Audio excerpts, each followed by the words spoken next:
Hey Seekers, it's Zeta here. I just wanted to show you a quick little spread that I just invented just now, but it has impacted me very deeply, and it feels like it's just absolutely liberated me and gotten me in touch with the divine feminine energy that I really was missing lately. Like I've been feeling like I needed to connect to the divine feminine, but I just haven't been. I've been so wrapped up in the real world. Looks like bunny ears.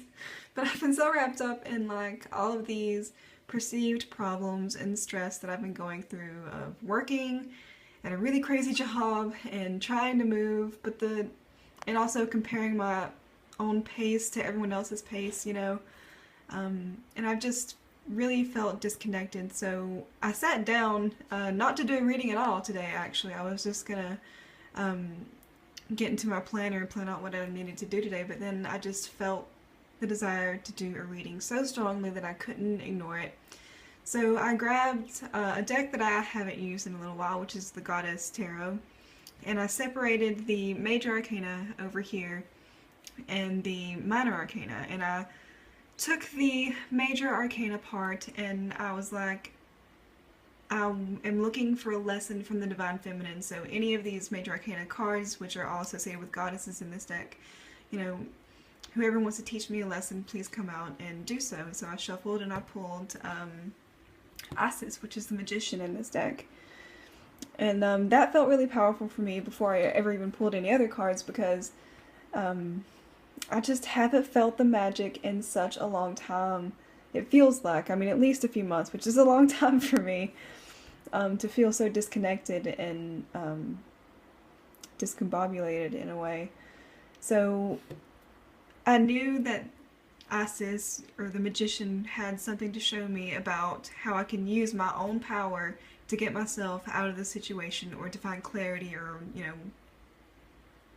how to use my resources properly, all of that good stuff. So I took the Minor Arcana and I shuffled that, and I didn't know how I wanted to lay the cards down. I just saw 3 cards in my head, so I just pulled 3 cards, and I knew that this card up top was gonna probably be the most important or be like the situation. So, and when I pulled the rest of the cards, it finally made sense. So this card turned out to be like my overall situation, which is the Eight of Swords, which is so true because I've just kind of let myself fall into this blind victim mentality. Like I've kind of given up and I feel like all of my thoughts are so chaotic and depressing and negative, and they have been, and I just haven't removed my blindfold even though I could because it felt too hard or too scary or too something. And that's been my situation for a while now because I've just been so overwhelmed physically, emotionally, but especially mentally. It's just like I haven't been able to think straight. And these 2 cards kind of show me how to deal with that. So this is your situation, and this will be showing you how to deal with that. And the answer, of course, is to go within. The Seven of Cups is a little bit different to me in this deck than it is in other decks. To me, the answer is to meditate, to go within and listen to your heart rather than your head. The Suit of Swords is really like the mental suit, and this one is more of like the intuitive, heart-based, emotional suit. And I mean, the head and the heart are not mutually exclusive, you know what I mean? They're connected. So when the head doesn't know, the heart always does. When the heart doesn't know, the head always does. But we just kind of have this human ego that wants to keep it separate to keep us down. So in this situation, if I'm so mentally confused and I can't shift my perception with my thoughts, then I need to go within to the heart center, and let that be my guide, because there are things that I feel in my life that are just kind of pulling on my heartstrings, and I should go with that rather than trying to rationalize and be like, no, I can't. You know what I mean?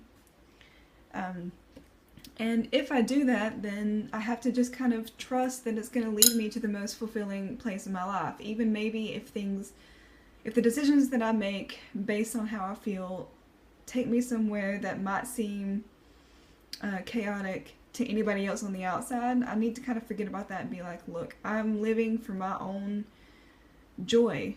my own emotional fulfillment, and I can't please everybody else, so I just have to focus on what ultimately is going to make me happy with this Nine of Cups energy here. So I just wanted to show you quickly this spread that I just made up. I don't even have a name for it. Maybe I'll call it like the goddess, no. How about the goddess guidance spread? I don't know if that's already a spread, but here you go. Use it if you want to, and let me know how it works out for you. And I do plan on making more videos again as soon as I possibly can. I'm just in the throes of so much change.